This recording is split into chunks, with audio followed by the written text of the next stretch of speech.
रात का सन्नाटा चारों ओर फैला हुआ था। ट्रक हाईवे पूरा सुनसान था। चारों ओर ठंड से हाड़ कपा देने वाली ठंड चल रही थी। हाईवे के चारों ओर घना जंगल था। उसी हाईवे पर एक मर्सिडीज दौड़ रही थी।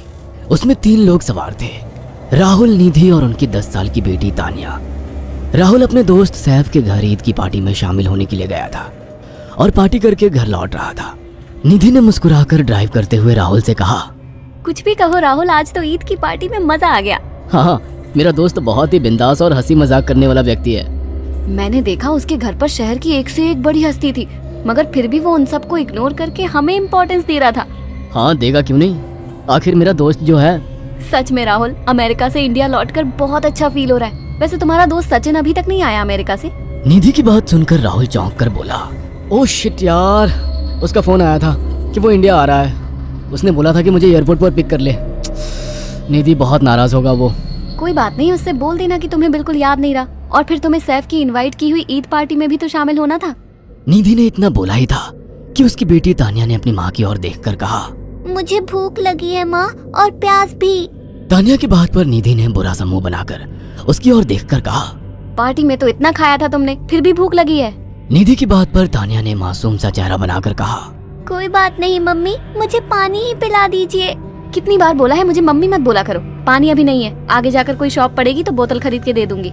निधि की बात पर राहुल ने मुस्कुराकर कहा, छोटी बच्ची है निधि, इतना नाराज होना सही नहीं है। राहुल ने इतना कहा ही था कि अचानक एक काली परछाई राहुल की कार के सामने आकर खड़ी हो गई। राहुल के पैर अचानक ब्रेक पर पड़ गए। गाड़ी तेज रफ्तार में थी। ब्रेक अचानक लगने से पलटते पलटते बाल बाल बची थी।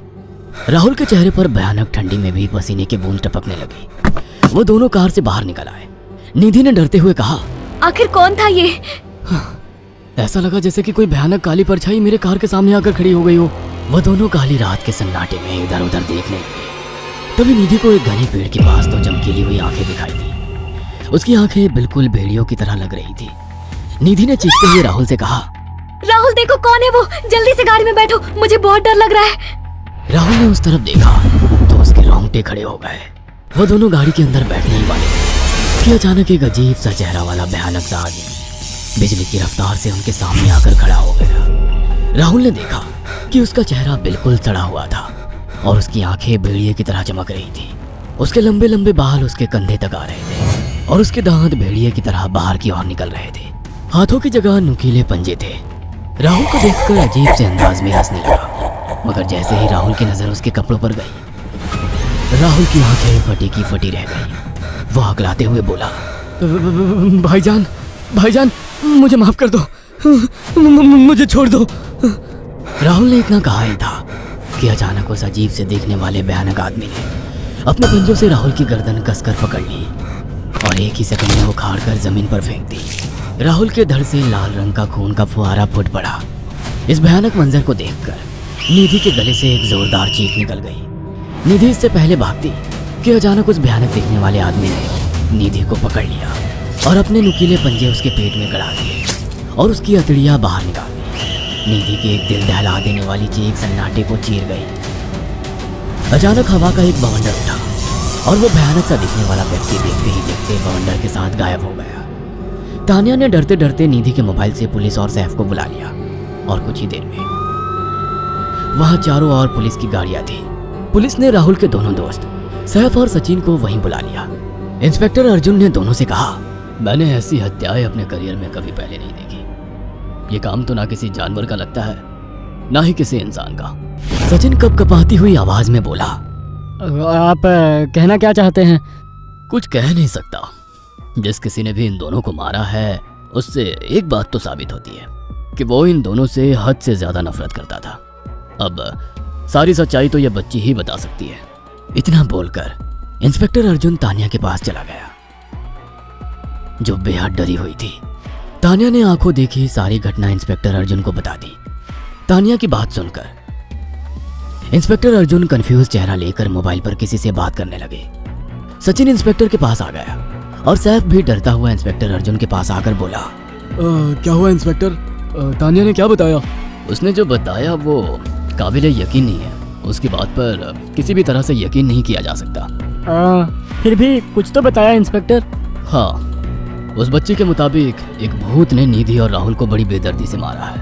इंस्पेक्टर की बात सुनकर दोनों बुरी तरह से चौंक गए। क्या मतलब है इस बात का?